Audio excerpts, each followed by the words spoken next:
Here we are at the Pasadena 2016 ABAA Book Fair, sponsored by the Southern California chapter of ABAA.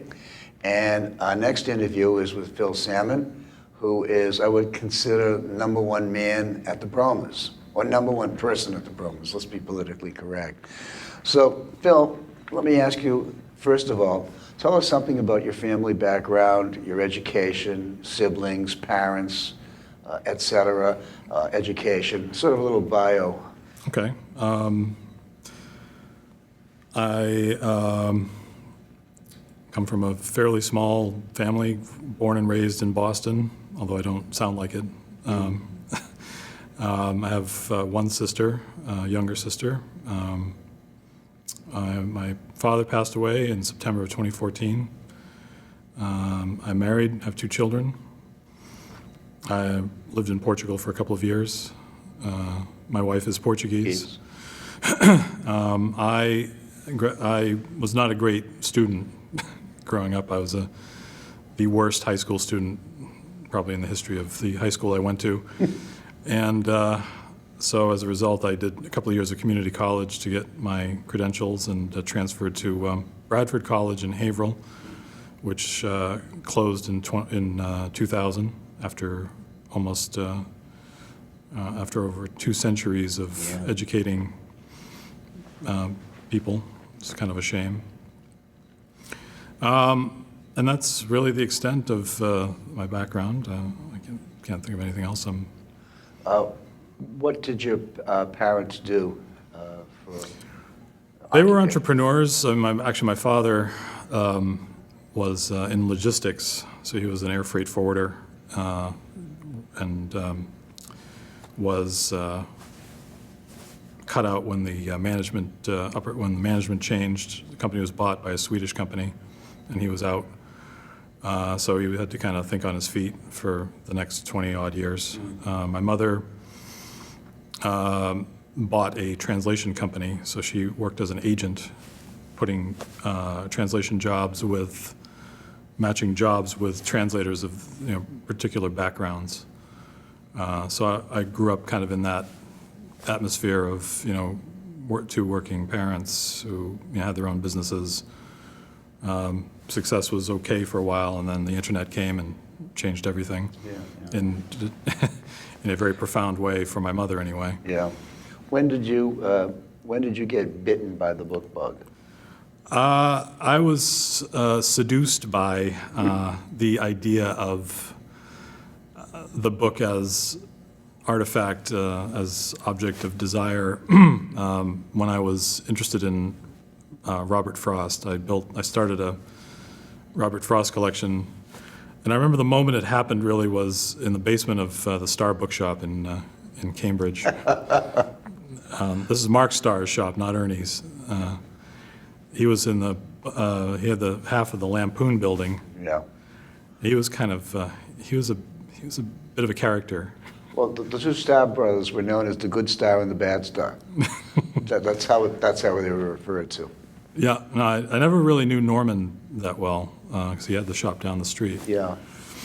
But Mark had books everywhere, and it was just. And I remember pulling a copy of I think it was North of Boston. It was like one of the later printings off the shelf, and just so the odor and everything just kind of pulled me right into this thing that was around when Robert Frost was alive. And then not too long after that, I got my first signed limited edition and realized this is something that he actually signed.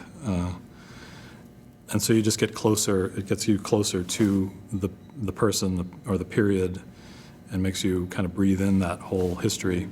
So that probably happened, I'd say, in the late 80s, around 88, 89. And I worked in new books. I worked for I worked for trade bookshops. I worked for Borders for a time as a regional buyer in the mid-90s. All the while, I was kind of getting also pulled into Phil Reynolds' bookshop in Newburyport. Phil's a good guy. What's that? Phil's a good guy. Phil's a great guy. I miss him a lot. Yeah. And then I found myself in need of a part-time job, and I just went in, and he happened to be looking for somebody. So the rest is history, which I'll probably have to Yeah. talk about. Yes. What you need to talk about now is your transition from there to the next spot. Well, it was a fortuitous time to come into the book trade. I mean, I literally started at Phil's shop organizing paperbacks in the basement. And within, I'd say, a few months, I was upstairs kind of running the place. Maybe it wasn't that quick, but it seemed that way. And it was also, this is about 94, 95, this is about the time that the internet really started to become a factor in book selling. You had, you know, the advent of ABE and Bibliophile. Those were the two big players. I remember I used to correspond with Michael Seltzer all the time about various things.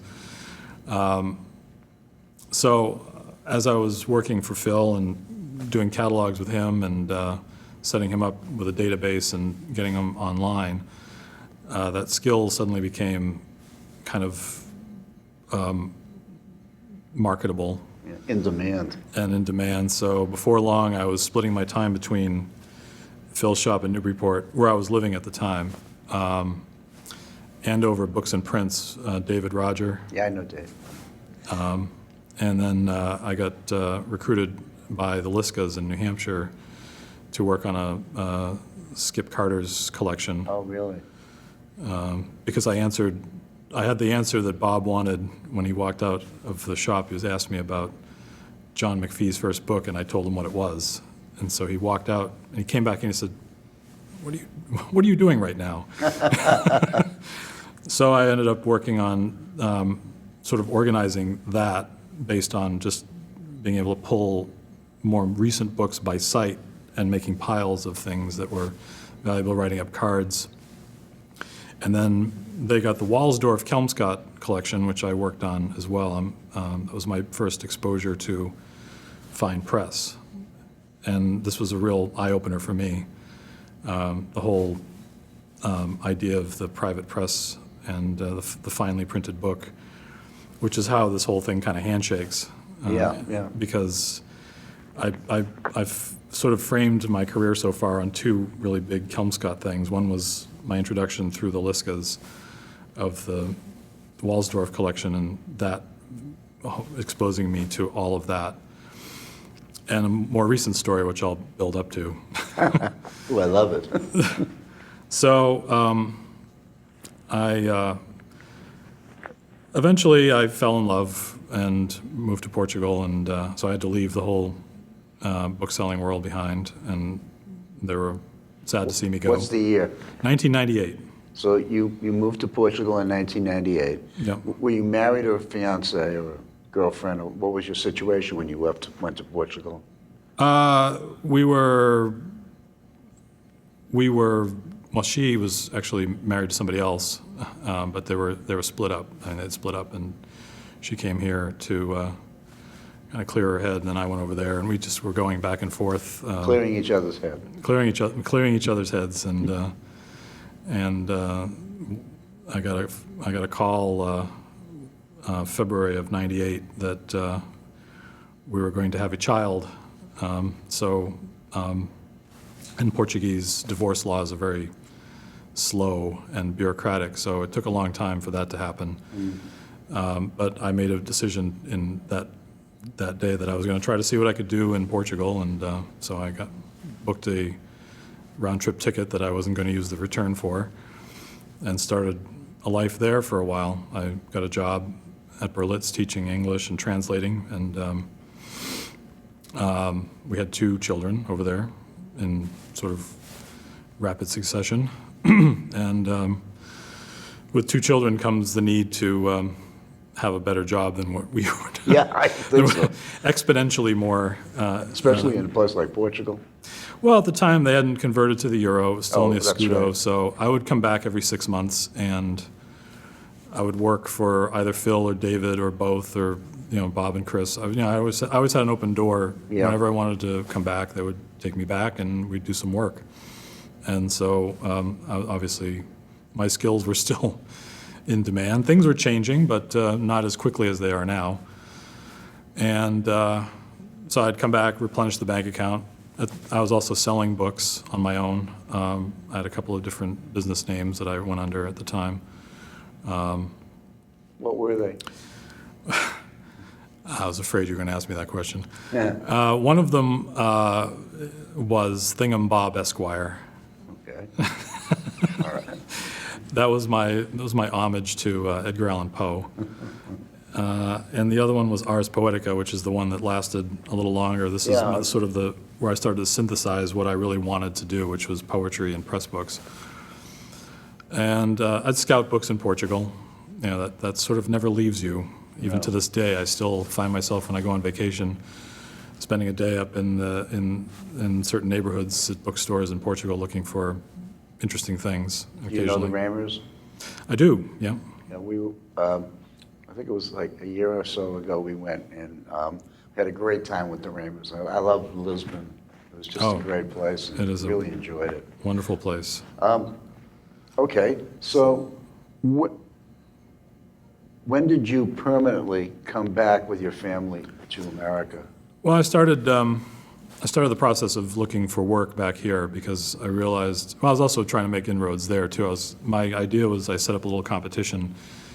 I was trying to get a teaching contract on my own with Nabisco. And if that had panned out, I would have stayed. And I was also putting out feelers for work in the book trade back here. I interviewed in a couple of places. I interviewed with John Ballinger. I interviewed with Bob Fleck for openings that I knew were advertised. And I came back in the spring of 2000 to surprise my mother for her 60th birthday and to do a book fair, my only book fair as Ars Poetica. I shared a booth with Dave Roger, and I was going to, make some bank so I could go back and, resolve this financial thing, figure out which I was going to do. So while I was working at Dave Rogers' shop, helping him catalog some things or put some stuff online, there was a listserv message on the ABAA about an opening at the Bromers. And I said, I read the description, I said, yeah, I've done that. Yeah. So I sent a fax, which I actually still have at home with my resume, and they called me in, and I interviewed just before I started the book fair, and What year is this? this is 2000. 2000, okay. This is April, May of 2000. That was when the Mariab Fair was at the Cyclorama, Oh, yeah, yeah. that brief period where between the castle and where it is now in Wilmington. Funny how it used to be in Wilmington. Back when I worked for Phil, we used to do that. Yeah, there was that show out in Wilmington after the whole Shriner Circus. The smell of... One thing I remember about going to that place is these huge bags of Vidalia onions. Yeah, the onions. They were trying to hustle to everybody who was coming in and going out. I remember the smell of the elephants that had been there and the things they left behind. Oh, yeah. Because they just had the Shriners Carnival. So you started working for the Bromers in approximately April, May 2000. I came back in June 8th or June 9th of 2000. June 9th, 2000, I came back. In the meantime, I went back, got married, kids got baptized. This is all within 3 weeks, right, 4 weeks. Lived a full life in 3 weeks. And started work the 9th of June. I never felt really like it was a gamble. I felt like this was a really natural fit for me because of the background I had in private press, of my aptitude with computers, and my ability to kind of get things done. And so far, it's been a wonderful relationship. I really feel like this is a great experience in the sense you get to handle a lot of things that maybe you wouldn't have been able to handle where you're still on your own. That's absolutely correct, yeah. I mean, it's exposed me to a much broader spectrum of material. I've gotten an education on some things that I feel is really valuable. The background in children's books, in particular, early American children's books. The press books, of course, continue, and so my bookend story, starting with the Walsdorf-Kelmscott collection, and more couple of years ago, the press that was used to print, one of the presses, well, the main press that was used to print the Kelmscott Chaucer came up for sale at Christie's in December, I think, of 2013. And one of my good customers is the Rochester Institute of Technology, and it's no secret that, and they were interested in obtaining that press. It had been David Pankow's ambition to get that press, and the new curator contacted me, and so we arranged that we would bid on their behalf, and after the longest 2 minutes of my life, we did secure the press that printed all the books, one of the major books that I remembered seeing from 1996, that kind of got me really sucked further into this whole world. So it was, You obviously have computer skills that most booksellers didn't have when they went into the book business. and some may not even Still don't. Nick Potter was in, and he says he doesn't have anything on the internet, and wants to do it his way. And that's the great thing about this business, is that it accommodates, everybody's own pace or own way of doing things. And What percentage of your business, off the top of your head, comes from in-store sales, internet sales, catalogs, book fairs? the percentage of in-store sales is virtually zero, unless you count like our party in November, where we do a lot of business out of the office. Yeah, but that's like a one-time situation, though. It's not like a regular thing. If I'm lucky, I get maybe half a dozen people a week walking in the good weather. Yeah. Obviously. So I would say the majority of sales now come in either through catalogs, direct quoting, which is really what we do, or the website, or some form of the website's been working a lot harder these last few years since we handed everything over to Bibliopolis to run. Yeah, they do a good job. They do a great job. The secret is to really roll your database into your online and to your website. That's really, and make it real time. But for years it was really very expensive, and it's just the technology has changed to the point where anybody can do it. Except me. Well, if you don't want to, then there's No, it's not that I don't want to. I'm a Luddite. I don't know how to do these things. Well, if you know a kid. Yeah, I get some grandkids who are whizzes, so I always pick up the phone. They live right nearby. They get it fixed. And there are things that I don't know. It's actually starting to reach a point, because I call myself an idiot savant when it comes to computers, because I really have no formal training whatsoever in computers. I just have a lot of experience because it just makes sense to me. Yeah. When I was growing up, in high school, the computer was a room Yeah, a giant room was a huge thing. with punch cards and, Yeah, I remember I used to do that in college. We used to have punch cards and write programs on the punch cards. But, that was then. This is now. and it's all Well, it happened was. within a span of, 35, 40 years. Yeah, just, whoop. So now, So, ask you a few basic questions, Phil. absolutely. Excuse me. What do you see as some of the great challenges facing our book world and the Antiquarian Booksellers Association as we move forward into the next 5 or 10 years? Well, I'd say that the biggest problem is remaining demographically relevant in terms of getting younger people to become booksellers and to also become collectors. It's a two-pronged problem. I think it's pretty well understood that there's a graying of the trade and of the people who buy and collect books. And I think that there is a generation coming up who really just didn't have much background with books, and I think there'll be a bit of a lull. I think it's turning around, but I think there'll be a little bit of a gap between that time and the time that they come up and have the income to either collect or have the capital to begin a business. Admittedly, getting into the business is actually a lot easier in a way now. And staying in it? Well, getting in is easier because you don't need to, I mean, you need to familiarize yourself with reference books, but you don't need to buy them, and if you do, the cost of them has come down significantly. Ridiculous. It's ridiculous. I mean, the books that I remember just charting the price of one bibliography that I'd always kind of wanted for my own reference collection, and it was Elizabeth Bishop's bibliography, and I watched that go from being a $50 book to being a $10 book.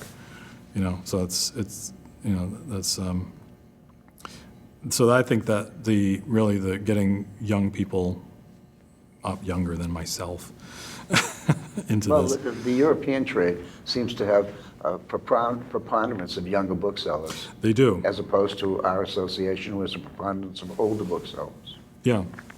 So I'm not really, I face the same problem, or we face the same problem with my car club. I'm on the board of a national car club, and the problem there is that is an attitudinal problem. The kids who are coming up who are really sort of modifying cars, and they are used to getting everything for nothing, and they don't want to, they don't feel the need to pay for belonging to a group. Yeah. And that's another, obviously, that's another part of the generational thing that, because the internet provides so much to everybody for what appears to be no cost. How do you get beyond free? How do you put value to something that has previously been, for a long time, given no value? It's an interesting question. And we haven't been able to answer it yet. I don't think it's ever going to be answerable. Too many variables. I quite agree. But it's still a great business, and I think younger people should get involved, and really there's so much availability in the business for people to come in and work and do things. And I think that one of the ways you can reach out to people is through some kind of some kind of outreach we could do at book fairs for young people. I know that various people have proposed different ideas to get, younger people, younger eyeballs on the material and getting people into book fairs for students and things like that. It's just that and I remember thinking about this especially around LA, where you have access to a lot of people who wield cultural influence, Yeah. is to get somebody kind of cool to make it seem cool. Yeah. Because it's all about what it seems. That's true. That's true. Ben Weinstein had an interview this morning, and he was talking about all the different places that they had before they had their final place, and the transitions that they had to make in order to go from A to B to C. Yeah, yeah. There's a lot going on out there. Yeah, and I mean, I think that what we have is, we need to do a little bit more marketing of ourselves as a kind of a really cool thing to do, a kind of a different thing to do, something that's out of the mainstream. I'm going to ask you a question that you don't have to answer. Are you the heir to the Bromer company? I'm not. You're not. Okay. I will say that. Is there? I think that I've been, they obviously were willing to set me up and keep me going as a separate entity. And as appealing as that is, I like collaboration. I'm very big on collaboration. I like to work with people because I feel like you get better ideas that way. I like to go out and look for things, but I find that I'm better at it when I have somebody to bounce ideas off of. Yeah. Because you can't always think of everything. Is your future going to be the book business?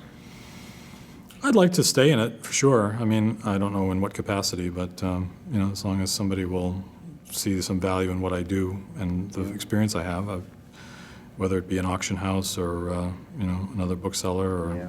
a partnership of some sort. I'm open to that. I've also thought about the diplomatic service, Really? just because it would seem like a way to feather my nest and eventually land myself back at retirement age exactly where I want to be, which is back in Portugal. Yeah. How's your Portuguese? It's lousy. It's very bad. But, I do read it well, I understand it very well, and I can get myself out of trouble reasonably easily. What about the kids? Are the kids bilingual? No, that's a very hard thing to do, we've discovered. Really? It's, unless you are deliberately keeping a bilingual household, which I was unable to do, I was unable to sustain it anyway. The kids just gravitate to English. And I had the same issue because my mother is also Portuguese. Oh, your mother was Portuguese as well? She still is. Well, yeah, well. I mean- Once you're Portuguese, you're always Portuguese, I guess. Well, she's still a citizen, actually. Oh, she never, is? She never became an American citizen. Really? My wife just did last year. But my mother never really wanted to relinquish that connection. What was your dad? He was English-Canadian, so he had no facility with language whatsoever. But he traveled a lot, so